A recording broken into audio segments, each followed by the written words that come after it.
En marzo de 1369, un rey fue apuñalado en la cara. ¡Ostras! Sí, literalmente.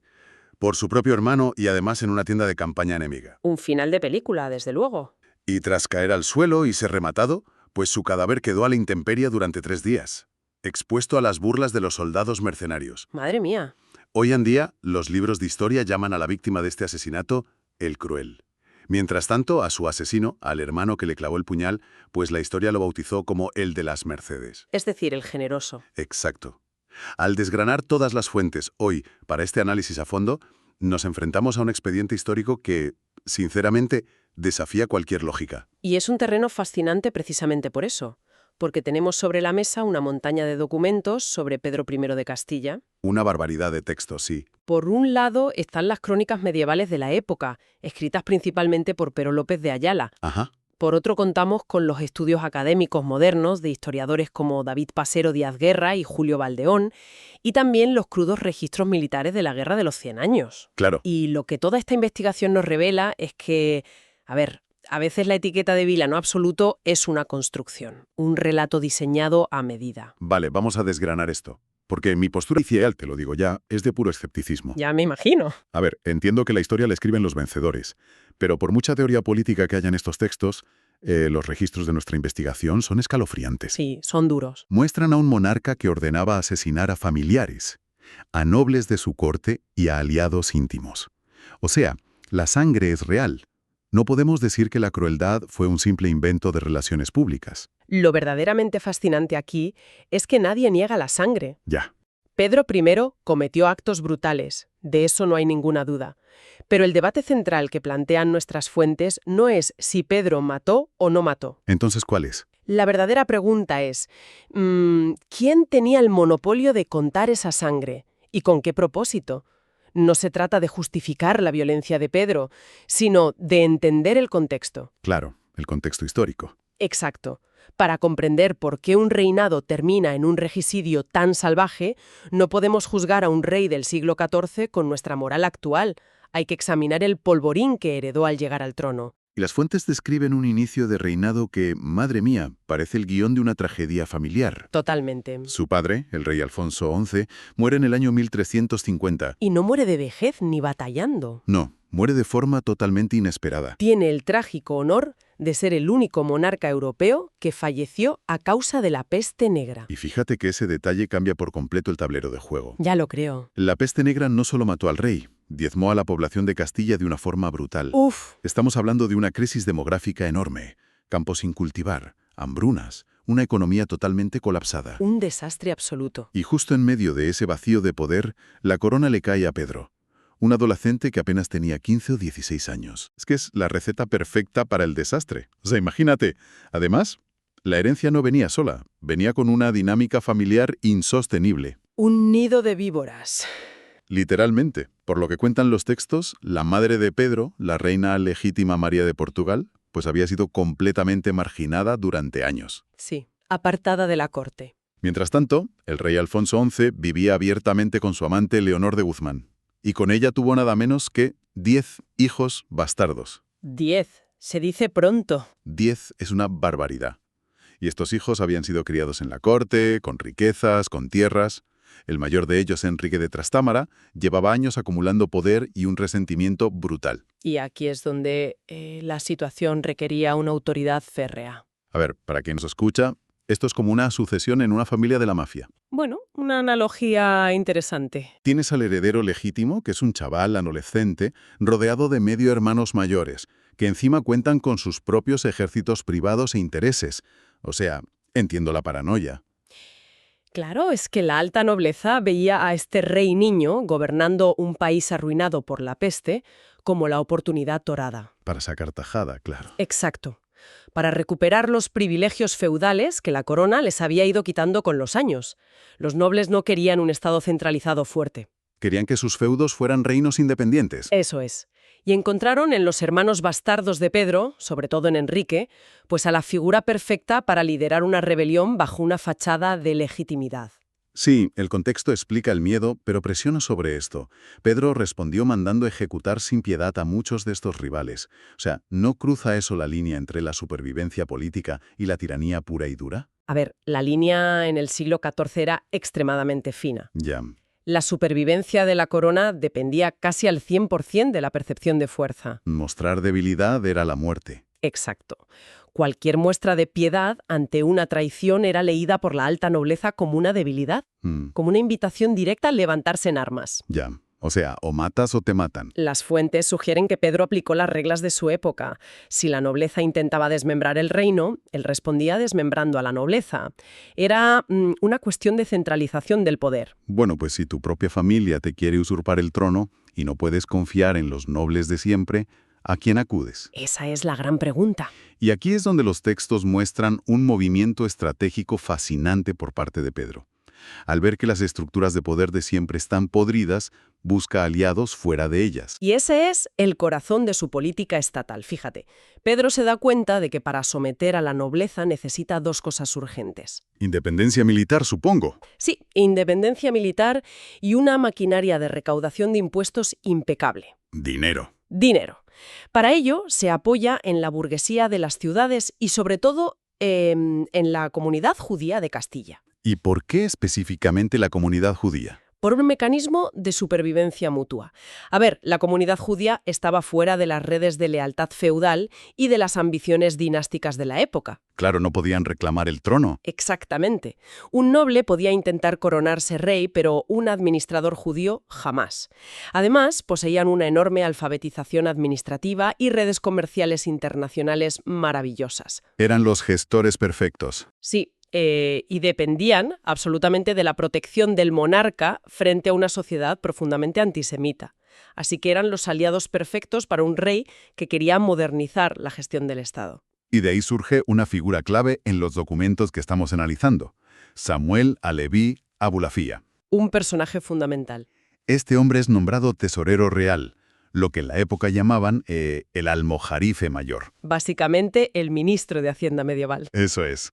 Y durante una década es el hombre fuerte de Pedro. Y fruto de esta alianza se construye algo increíble en Toledo, la Sinagoga del Tránsito, Una maravilla. levantada entre 1355 y 1357. Lo cual fue un movimiento político muy audaz y enormemente polémico. ¿Por qué polémico? Porque existía un código legal fundamental en Castilla llamado las 7 partidas. Ah, sí, el de Alfonso X el Sabio. Exacto. Este código prohibía explícitamente construir nuevas sinagogas o hacerlas arquitectónicamente ostentosas. Ostras, y la del tránsito es espectacular. Por eso, Pedro hace una excepción flagrante. Permite que Samuel Aleví construya este edificio majestuoso como pago y agradecimiento por la inmensa lealtad financiera de la comunidad judía durante las rebeliones de la nobleza. Fue un puente tendido entre mundos, sin duda. Pero claro, aquí vuelvo a mi escepticismo inicial. A ver, dispara. Fíjate cómo pagó Pedro esa lealtad inquebrantable.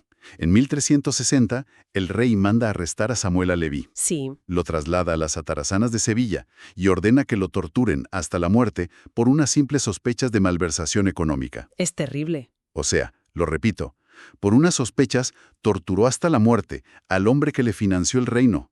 Repito, el rey mataba incluso a sus amigos. Y es un hecho indefendible, totalmente. Demuestra cómo la paranoia de Pedro terminó consumiéndolo por dentro. Perdió la cabeza. Sí, al final esa desconfianza patológica le hizo destruir los mismos pilares que sostenían su propia corona. Sin embargo, si miramos el panorama general, la caída de Samuel Aleví no calmó a la nobleza. Claro, ya le tenían ganas. El daño reputacional para el rey ya estaba hecho. La propaganda de Enrique de Trastámara utilizó esa dependencia administrativa de la que hablábamos para tachar a Pedro, de forma muy despectiva, de ser el rey de los judíos. Ya, para echarle al pueblo encima. Los nobles no odiaban a Pedro solo por violento, lo odiaban porque estaba desmantelando sus feudos, utilizando el talento administrativo de las minorías. Claro, construir un Estado moderno, centralizar impuestos y quitar privilegios feudales no sale gratis. Y si la nobleza ve amenazadas sus carteras, pues necesitan una excusa para rebelarse sin parecer simples traidores ambiciosos. Necesitan justificación legal. Exacto. Y ahí es donde la historia nos enseña que la pluma, manejada con astucia, puede ser mucho más letal que la espada. Totalmente. Toda esta centralización de poder por parte de Pedro genera una reacción ideológica espectacular, liderada por los que necesitaban derrocarlo. Y el arquitecto de esta campaña fue el cronista Pero López de Ayala. Ayala es un personaje de película, de verdad. Ya lo creo. Las fuentes nos dicen que empezó siendo doncel de Pedro, un servidor de confianza en su juventud. Sí, estaba en su círculo. Pero cuando intuye que el barco se hunde o, bueno, que hay más beneficio en el otro bando, deserta. Se une a Enrique de Trastámara. Y luego resulta que es él quien escribe la crónica oficial del reinado. Y fíjate, Ayala es quien cincela el apodo de El Cruel para la posteridad. Claro, él le puso la etiqueta. Hay que entender cómo funcionaba la propaganda en un mundo sin imprenta. Se basaba en pregonar decretos en las plazas, en utilizar los púlpitos de las iglesias. Redes sociales medievales. Exacto.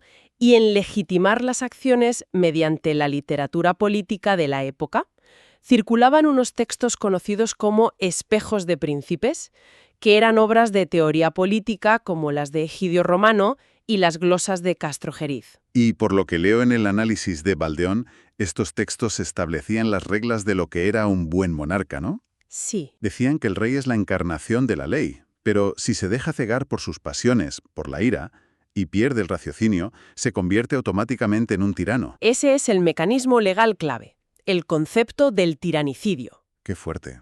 Para que Enrique, que recordemos era un hijo bastardo, pudiera usurpar legalmente una corona que se consideraba otorgada por voluntad divina, pues no bastaba con acusar a Pedro de gobernar mal. Había que ir más allá. Había que deshumanizarlo, pintarlo como un monstruo contra natura al que derrocar era un deber religioso y moral. O sea, es fascinante.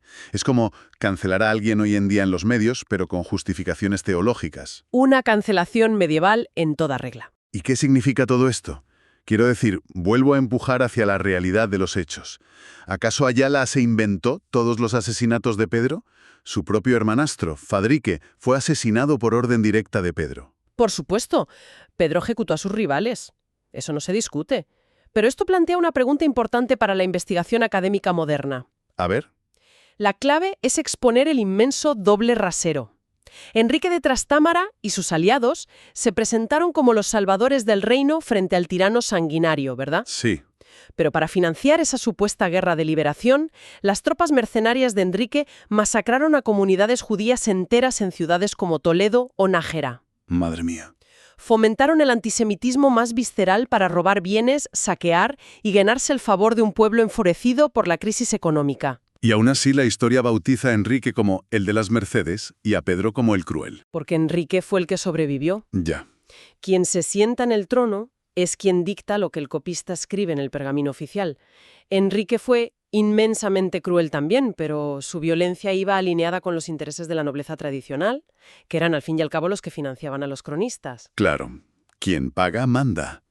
Pero, a ver, si las campañas de relaciones públicas y las excusas legales no bastan para ganar una guerra, necesitas ejércitos. Por supuesto. Y cuando las facciones internas en Castilla se atascaron, pues abrieron las puertas de la península a las superpotencias europeas de la época. La guerra civil castellana se convierte de repente en un escenario clave de la Guerra de los 100 años. Así es. Francia, viendo la oportunidad perfecta para debilitar a sus enemigos, decide apoyar a Enrique de Trastámara. Y no mandan a cualquiera, ¿eh? No. Envían a las compañías blancas, lideradas por el famosísimo caballero Bertrand du Guesclin. Para ponerlo en perspectiva, las compañías blancas eran esencialmente los contratistas militares privados del siglo XIV. Mercenarios puros y duros. Tropas mercenarias de élite, brutales y extremadamente eficaces.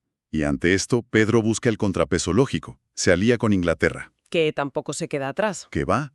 Inglaterra envía al campo de batalla a una verdadera leyenda de la época, Eduardo el Príncipe Negro. De pronto, Castilla se llena de tropas inglesas, francesas y gasconas. Un tablero de ajedrez europeo. Totalmente. Y todo este despliegue culmina en abril de 1367, en la batalla de Nájera. Una batalla épica. Pedro, respaldado por la formidable maquinaria bélica del Príncipe Negro, aplasta sin piedad a las tropas de Enrique. Sí, los registros describen una masacre absoluta en el puente del río Najerilla. Es una victoria total para Pedro. ¿Lo es? Pero es aquí donde Pedro comete el error más incomprensible de toda su vida. O sea, gana la batalla que debería asegurar su corona para siempre, y va y se niega a pagar a los mercenarios ingleses. Un fallo fatal. Las fuentes recogen cómo el príncipe negro le exige las inmensas sumas de oro y los territorios pactados, y Pedro simplemente le da largas. O sea, ¿qué pasó ahí? ¿Era simplemente tacaño y ya está? A ver, la historia popular lo ha tachado de tacaño, claro, pero la realidad económica de un Estado medieval es mucho más compleja que eso. Ya me imagino. Las guerras civiles destruyen la capacidad de recaudación, y Castilla llevaba años desangrándose. Es muy probable que Pedro literalmente no tuviera el dinero físico para pagar. Que estuviera en bancarrota, vamos. Exacto. La bancarrota del Estado chocó de frente con la impaciencia de los mercenarios. Y los mercenarios no pelean por lealtad o patriotismo, pelean por oro puro y duro. Eso es así. El príncipe negro, además de estar arruinado, contrae una gravísima disentería durante la campaña en España. Harto y enfermo, coge a su ejército y abandona Castilla. ¿Le deja tirado? En cuestión de meses, Pedro pasa de tener el respaldo del mayor genio militar de su tiempo a quedarse completamente aislado. Y mientras tanto, Enrique demuestra una resiliencia que es aterradora. Había esperado casi 20 años en la sombra, Sí, un resentimiento enorme. pierde casi todo su ejército en Nájera, escapa a duras penas cruzando los Pirineos, pero al saber que el príncipe negro se ha retirado, vuelve a invadir Castilla. No se rinde el tío. Sabe que Pedro ahora está solo y que el reino está exhausto. Lo que nos lleva irremediablemente al clímax cronológico de esta historia. Es como si todas las intrigas, la sangre derramada y el odio familiar se concentraran en una sola noche y en una sola tienda. Llegamos a marzo de 1369, En Montiel, en Montiel. Aquí es donde se pone realmente interesante. tras ser derrotado militarmente, Pedro se ve acorralado en el castillo de Montiel. Está sitiado por las tropas de su hermano y los mercenarios franceses. Sin salida. Sin provisiones, sin aliados internacionales, la situación es desesperada para él. Y Pedro intenta comprar su salida a la desesperada. Las crónicas detallan que contacta en secreto con el comandante mercenario francés. Con Bertrand du Guesclin. Eso es. Pedro le ofrece un soborno que es astronómico. 200.000 monedas de oro y señorío sobre ciudades enteras como Soria y Almazán. Una barbaridad de dinero. Todo a cambio de que le permita atravesar el cerco militar al amparo de la noche y huir. Pero claro, du Guesclin hace honor a su pragmatismo mercenario. Toma la oferta de Pedro y va directamente a la tienda de Enrique de Trastámara para informarle del plan. Para ver quién da más. Exacto. Enrique, entendiendo que es el momento definitivo para acabar con la guerra, iguala y supera la oferta económica para comprar la lealtad absoluta de du Guesclin. Y ahí acuerdan tender una trampa. Bajo la falsa promesa de guiarlo hacia la libertad, du Guesclin escolta a Pedro en la oscuridad hasta su propia tienda de campaña francesa. Imagínate la tensión. Pero cuando Pedro entra, no hay caballos preparados para la huida ni nada. Está su medio hermano Enrique, armado y esperándolo. El relato que hace Ayala de este momento es de una tensión insoportable. Es brutal. Había pasado tanto tiempo que, en la penumbra de la tienda, ni siquiera se reconocen al primer vistazo. Sí, alguien de los presentes señala a Pedro y le dice a Enrique, este es vuestro enemigo. ¡Wow! Enrique, dudando por la escasa luz, pregunta si realmente es él. Y Pedro, sin perder ni un ápice de su altivez como monarca legítimo, responde de forma súper desafiante. ¡Yo soy! ¡Yo soy! En ese instante estallan 20 años de resentimiento acumulado. Por mucho que comprendamos la política, un hermano apuñalando a otro en la cara en una tienda de campaña es un final espeluznante. Lo es. Enrique se lanza contra él, le apuñala en la cara, caen al suelo trenzados en un combate a muerte. Y es aquí, en medio del forcejeo en el polvo, donde la leyenda popular introduce la famosa intervención de du Guesclin. Ah, sí, la mítica frase. A mi señor. Que a ver, aunque es casi imposible verificar históricamente si pronunció exactamente esas palabras, el mecanismo de la traición es incuestionable. La traición ocurrió. Enrique asesina brutalmente a Pedro, allí mismo. Y como decíamos al principio del análisis, deja el cadáver sin enterrar durante días para humillarlo frente a todos. Sin embargo, hay una ironía profundamente amarga en el legado de Enrique tras este asesinato. ¿A qué te refieres exactamente? A que Enrique asume el trono como Enrique II, el de las Mercedes. Pero la realidad de gobernar un estado arruinado le golpea de frente nada más llegar. Se da cuenta de que necesita dinero urgentemente. ¿Y qué hace? Pues, ¿qué mecanismo utiliza? El mismo que su hermano. No me digas. Sí, se ve obligado a recurrir a la comunidad judía, a los mismos administradores que él había atacado, para sostener la tesorería de la corona. ¡Qué hipocresía! Totalmente. Pero el daño ya era irreversible. Para ganar la guerra y justificar el regicidio, Enrique había avivado la llama del antisemitismo popular y de las instituciones. Ya, abrió la caja de Pandora. Un fuego que ya no se pudo apagar de ninguna manera y que culminaría en persecuciones y masacres sangrientas en las décadas posteriores. Toda esta investigación demuestra el enorme coste oculto de construir un Estado. Pedro intentó modernizar la economía y centralizar el poder, pero descuidó por completo su aparato ideológico y de relaciones públicas. Lo dejó de lado. Permitió que la vieja guardia feudal utilizara las herramientas tradicionales, la propaganda y el odio, para destruirlo y justificar su propia traición. Lo que esto nos enseña, para quienes nos escuchan hoy, es que la verdad histórica rara vez es un bloque sólido. Es moldeable. Cuando leemos crónicas del pasado o incluso narrativas contemporáneas que nos presentan a monstruos absolutos por un lado y a salvadores puros por el otro, la pregunta crítica nunca debe ser solo ¿qué pasó? Sino, ¿quién pagó la tinta de este documento? Exactamente. ¿Quién financia ese relato? Pedro I no fue un santo, desde luego, pero tampoco fue una caricatura unidimensional del mal. Fue un estadista atrapado en un nido de víboras que aplicó las reglas brutales de su tiempo, pero perdió la guerra de la narrativa. Pues para cerrar todo este análisis y dejar a nuestra audiencia con un pensamiento provocador, fíjate que hay un detalle en las fuentes militares que plantea un ¿qué hubiera pasado si? Monumental. A ver, Volvamos por un momento al gran error de Pedro con los mercenarios ingleses, la ruptura de la alianza tras la batalla de Nájera por la falta de pago al Príncipe Negro, claro. exacto. Solo 5 años después del asesinato en la tienda de Montiel, en 1372, tiene lugar la decisiva batalla naval de La Rochelle. Un momento histórico brutal. Las fuentes mencionan que la flota castellana, ahora bajo el control de Enrique y firmemente aliada con Francia, se enfrenta a la armada inglesa y la aniquilan. La destrozan por completo. Destruyen la capacidad naval de Inglaterra, cambiando el dominio militar del Océano Atlántico durante décadas y alterando totalmente el curso de la Guerra de los 100 años. Es un efecto mariposa asombroso, la verdad, porque queda flotando una pregunta inmensa en el aire. ¿Cuál? Si Pedro I no hubiera estado en bancarrota o si simplemente hubiera encontrado la manera de pagar la factura de los mercenarios tras ganar en Nájera, ¿habría conservado la protección del Príncipe Negro? ¡Ostras! ¿Se habría mantenido viva esa alianza anglo-castellana invencible? De haberlo hecho, esa flota conjunta jamás habría destruido a los ingleses en La Rochelle. El dominio francés en Europa en aquel siglo podría haberse evitado, y el mapa político del mundo habría sido radicalmente distinto. Todo por una pequeña deuda. Una simple deuda de guerra no pagada a tiempo cambió el destino de varias naciones y el mapa de Europa para siempre. Esto nos demuestra que cuando la historia nos presenta una etiqueta tan rotunda, ya sea en un pergamino medieval o en un titular moderno, siempre hay que rascar la superficie. Siempre. Porque detrás de la tinta y del adjetivo fácil, siempre hay una maquinaria humana mucho más compleja, turbia y fascinante, esperando a ser revelada.